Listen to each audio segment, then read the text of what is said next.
আজকে তালেবানরা কি সুফি মতবাদের, দেওবন্দিরা কি সুফি মতবাদের, বেরলভীরা কি সুফি মতবাদের।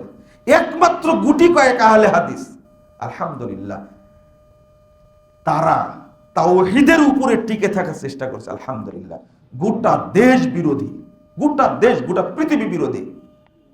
সৌদি আরব যখন তবলিগ নিষিদ্ধ করলো, তো বাংলাদেশের শায়েকরা খুব কষ্ট পেল, তাই না? নিষিদ্ধ কি এমনি করেছে? আপনি দালালি করেন কেন? সুফিবাদের দালালি করেন কেন? এই জঘন্য নোংরা আকীদা সৌদি আরবে চলতে পারে না। আপনার উচিত ছিল, সৌদি আরব নিষিদ্ধ করেছে, বাংলাদেশেও নিষিদ্ধ করা হোক, আপনার বলা উচিত ছিল। কিন্তু আপনি তো বলতে পারেন না, এটা কাপুরুষের মতো কথা বলেন। তাদের আকীদাগুলো তুলেও ধরতে পারেন না। কত যে ফাজাইল আমলের মধ্যে কত যে মিথ্যা কথা আছে, কে বিশ্লেষণ করবে?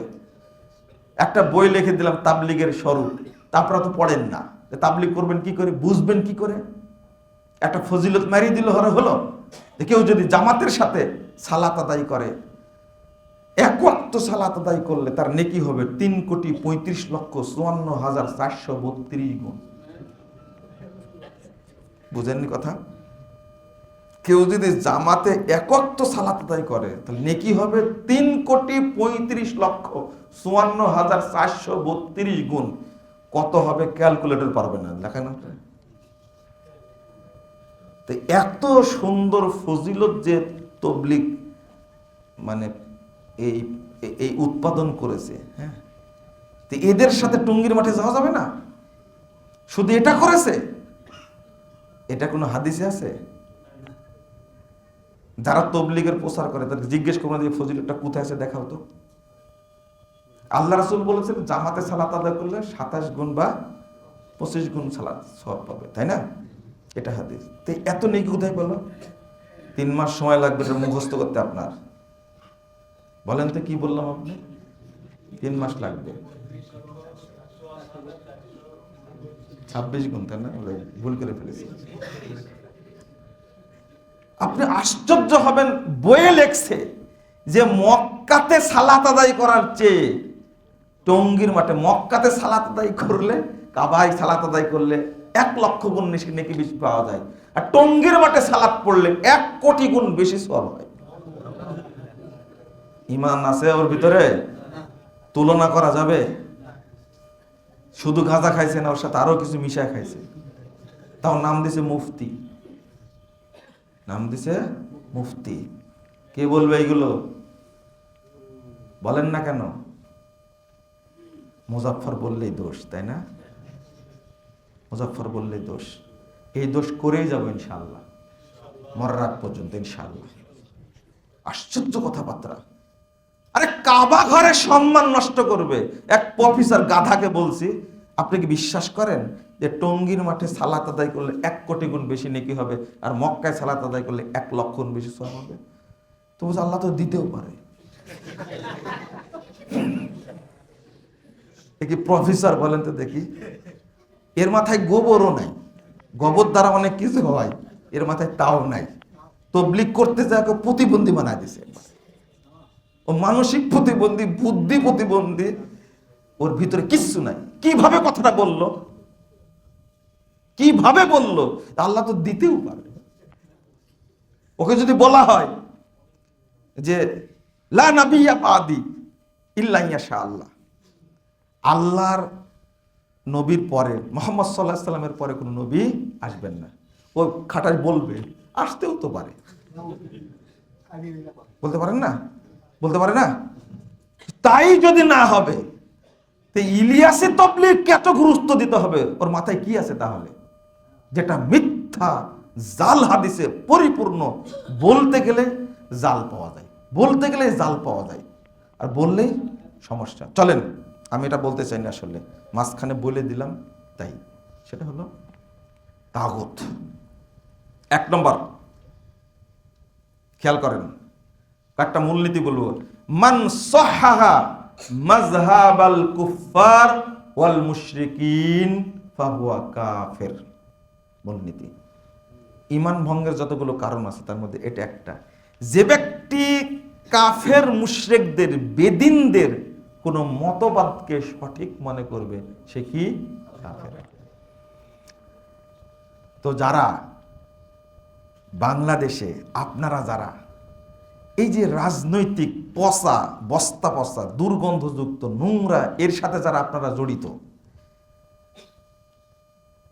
এদের সংখ্যা কম না বেশি? বেশি। তাও বলছেন বেশি, তাই না? তাহলে মাজার পূজারীরাও বেশি, তাগুতের পূজারীরাও কি বেশি। ওমা ইউমিনু আকসারুহুম বিল্লাহ ইল্লা ওয়া হুম মুশরিকুন। যারা আল্লাহর প্রতি ঈমান এনেছে তাদের অধিকাংশই কি মুশরিক। পাওয়া যাচ্ছে, এবার দলিল পাওয়া যাচ্ছে। এইভাবে ভেঙ্গে ভেঙ্গে না বললে তো বুঝবেন না। মান সাহহা মাযহাবাল কুফফার, আপনি গর্বের সাথে বলছেন গণতন্ত্রের জন্য জীবন দিতে প্রস্তুত। দিচ্ছেন তো, তাই না? দিচ্ছেন না? দলে দলে মারামারিরা জীবন দিচ্ছেন না? ঘোষণা করছেন কি শহীদ, এতজন শহীদ হয়েছে।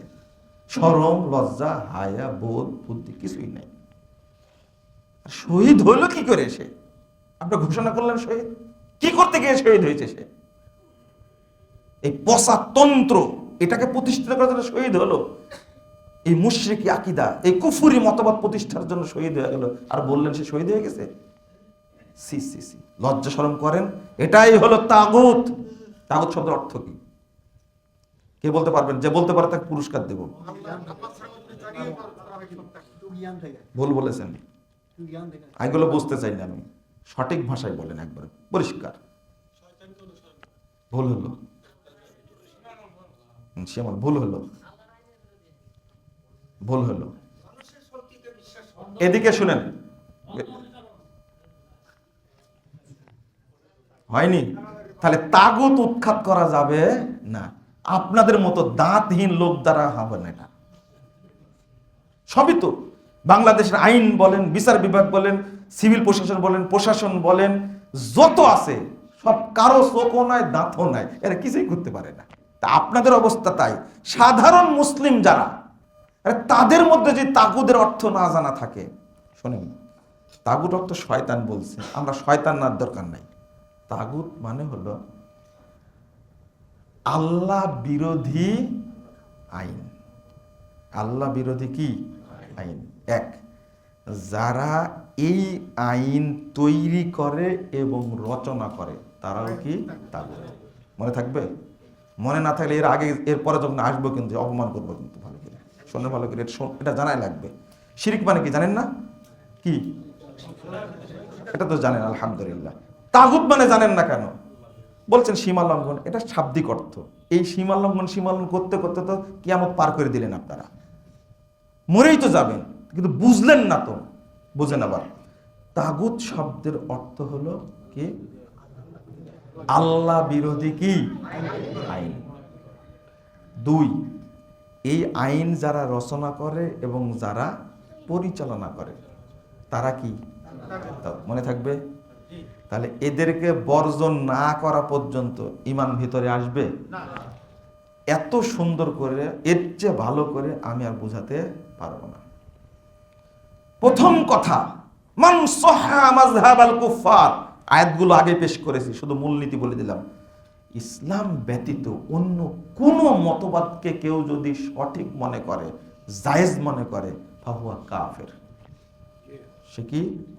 এটা হুকুম। এটা কি হুকুম? ও মুশরিক। তাহলে আমাদের অবস্থাটা কি হবে? দুই নম্বর,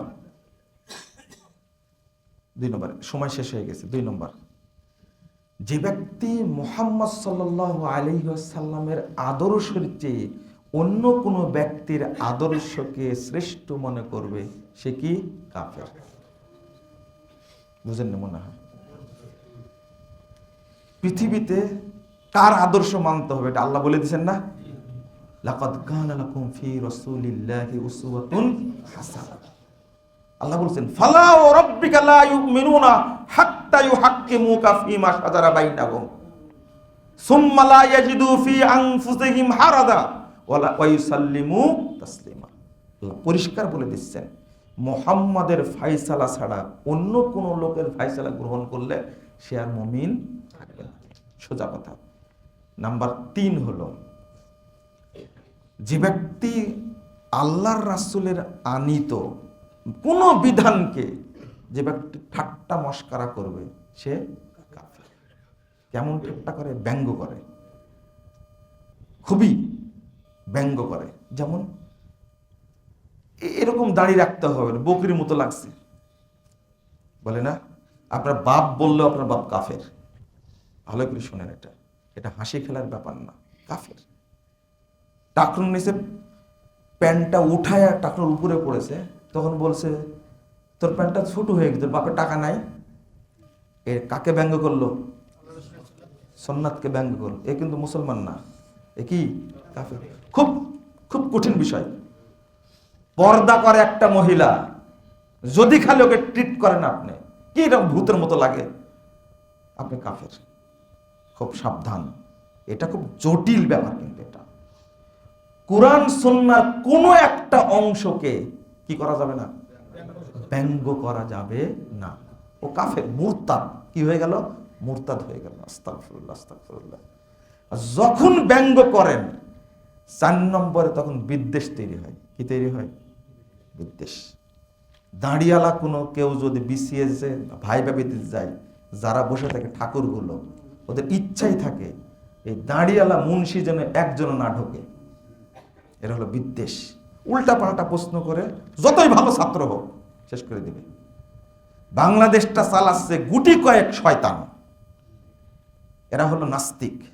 এটা প্রধানমন্ত্রী জানেও না যে দেশটা শেষ করে দিচ্ছে কিভাবে। গত মাসে একটা সম্পাদক লিখছে, এই মাসে নাগরিকের রাষ্ট্র চিন্তা, নাগরিকের রাষ্ট্র চিন্তা। কাদেরকে কোন জায়গায় ব্যবহার করেছে এটা চিন্তাও করে না, যেটা শেখ সাহেবও কখনো করেননি।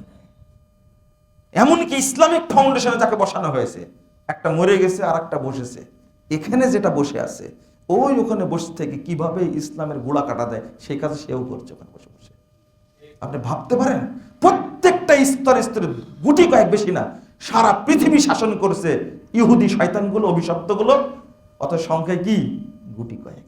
আমেরিকা তারাই চালাচ্ছে, ব্রিটেন তারাই চালাচ্ছে, অস্ট্রেলিয়া তারাই চালাচ্ছে, কানাডা তারাই চালাচ্ছে। সংখ্যায় কি? কম। ঠিক বাংলাদেশে এরকম কিছু দালাল শ্রেণীর লোক আছে যারা ইসলামী সংস্কৃতিকে ঠাট্টা করে, ব্যঙ্গ করে, বিদ্বেষ পোষণ করে সবগুলো শেষ করে দিচ্ছে। কথা বুঝতে পারছেন? আপনারা এতগুলো শোনার পরেও যে জিজ্ঞেস করে আপনার ছেলেটা কোথায় পড়ে, অমুক কলেজে পড়ে, যেখানে বানর তৈরি হয়, তাই না? আবার বিশ্বাস করেন, ফিলিস্তিনিদের জন্য কাঁদেন, হায় হায় মেরে শেষ করে দিল। আপনি যারা একটা ইসরায়েল তৈরি করছেন যে ঘরের মধ্যে, আপনার দোয়া কবুল হবে? মাদ্রাসা নাই, মাদ্রাসায় পড়ে বিশেষ কারার হওয়া যায় না, মাদ্রাসায় পড়ে সচিব হওয়া যায় না, মাদ্রাসায় পড়ে ব্যারিস্টার হওয়া যায় না, মাদ্রাসায় পড়ে জাজ হওয়া যায় না? হওয়া যায় তো। আপনি করেন না কেন? আপনার একটা সন্তান, প্রথম দোয়া করেন, আল্লাহ তুমি আমার সন্তান একটা দাও যেটা বাংলাদেশের এই তাগুতি শাসন ব্যবস্থাকে চেঞ্জ করে দিবে। বলতে পারছেন আপনি? এই দোয়া জীবনেও করেননি আপনি। আপনি প্রথম দোয়া করেছেন, আল্লাহ আমার ছেলেটাকে কানাডায় পাঠাবো, ওকে শয়তান বানাবো আমি একটা। আপনার টার্গেটই তো এটা। আলেম বানাতে পারেন না সন্তানদেরকে। প্রত্যেক মুসলিমকে আরে মেরে ফেলে দিচ্ছে, কেটে ফেলছে, মা চলে যাচ্ছে, ছেলে থাকছে, ছেলে চলে যাচ্ছে, মা থাকছে, মাকে বিদায় দিচ্ছে। তুমি যাও আল্লাহকে বলেও সন্তান একটা আছে, ফিলিস্তিন স্বাধীন করেই ছাড়বে। কই, তাদের অত্যাচারের কারণে তাদের মাথায় একটাও ঢোকেনি আমার ছেলেকে আমেরিকায় পাঠাতে হবে, আমার ছেলেকে লন্ডনে পাঠাতে হবে। তাদের মাথাটা ঢোকেইনি।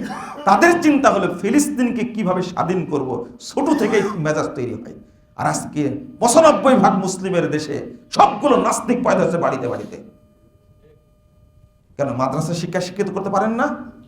কাকে তৈরি করছেন? হুজুর ফু দিয়ে ভালো করে দেবে, তাই না? মদ খায়, সন্ত্রাসী হয়, ধর্ষক হয়, প্রেম করে মেয়ের জীবন নষ্ট করে ফেলে দিচ্ছে, মেয়ে ছেলের জীবন নষ্ট করে ফেলছে। গোটা দেশটা ধর্ষণের রাজ্য তৈরি হয়েছে। কার ছেলেরা করছে? আপনার ছেলেরাই করছে। আর দোষ সব মাদ্রাসার, তাই না?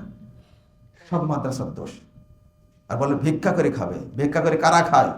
আপনার বড় ছেলেকে আপনি ডাক্তার বানাইছেন, ছোটটাকে ইঞ্জিনিয়ার বানাইছেন, আর যে মেজোটা বুদ্ধিতে কম, এই বোকাটাকে মাদ্রাসায় রেখে আসছেন।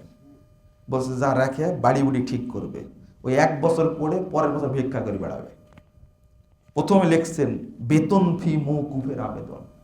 ডাক্তারি পড়াচ্ছেন, তাকে দিতে পারছেন মাসে 30,000 টাকা। ইঞ্জিনিয়ার বানাচ্ছেন, ওকে ইঞ্জিনিয়ার হবে না জানোয়ার হবে? খেয়াল করেন, একটা ডাক্তার হবে না ডাকাত হবে ও। আর যেটাকে রাখলেন আপনার মাদ্রাসায়, দেখছেন বেতন ফি মওকুফের আবেদন। প্রথমে লিখছে ওইগুলো টাকা দেয়া পড়াচ্ছে। আসলে আপনার মনটাই শয়তানের মন, আপনার ভিতরটাই খারাপ। এই 1 বছর 2 বছর পরে মিলাদ পড়ে বেড়াবে, আর আপনি তখন বলবেন এরাই হলো কি ভিক্ষুক, মানে মাদ্রাসা শিক্ষা করে ভিক্ষা করে বেড়ায়। আপনি বলবেন এটা আপনার টার্গেট। কই আমি তো ভিক্ষা করি না, আমার বাপের তো এই নিয়াত ছিল না। তাগুত পয়দা করছেন, বাট নিজে এক তাগুত আর একটা তৈরি করছেন। এরাই সব জায়গায় বসে বসে বসে ইসলামের 12টা বাজাবে। তবে পারবেন না ইনশাআল্লাহ। এই দেশ এমন একটা দেশ, আপনি চেষ্টা করেন। ইংরেজরা ফেলিওর হয়েছে, আপনিও পারবেন না ইনশাআল্লাহ। 1-2 জন বেঁচে থাকলে আল্লাহ ব্যবস্থা করে দেবেন ইনশাআল্লাহ। আল্লাহর কাছে দোয়া করব, আল্লাহ তুমি এই দেশটাকে তাওহীদের দেশ হিসেবে কবুল করে নাও। আল্লাহ তুমি তাগুতি ব্যবস্থাকে উৎখাত করে দাও, মূলোৎপাটন করে দাও।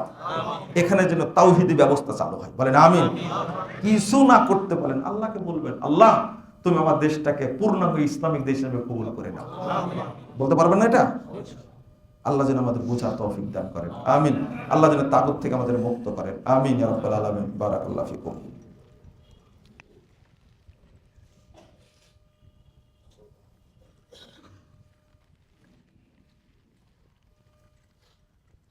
আলহামদুলিল্লাহ ওয়াহদা ওয়াসসালাতু ওয়াসসালামু আলা মান লা নাবিয়্যা বা'দা। আল্লাহুম্মা সাল্লি আলা মুহাম্মাদ ওয়া আলা আলি মুহাম্মাদ কামা সাল্লাইতা আলা ইব্রাহিম ওয়া আলা আলি ইব্রাহিম ইন্নাকা হামিদুম মাজিদ। আল্লাহুম্মা বারিক আলা মুহাম্মাদ ওয়া আলা আলি মুহাম্মাদ কামা বারাকতা আলা ইব্রাহিম ওয়া আলা আলি ইব্রাহিম ইন্নাকা হামিদুম মাজিদ।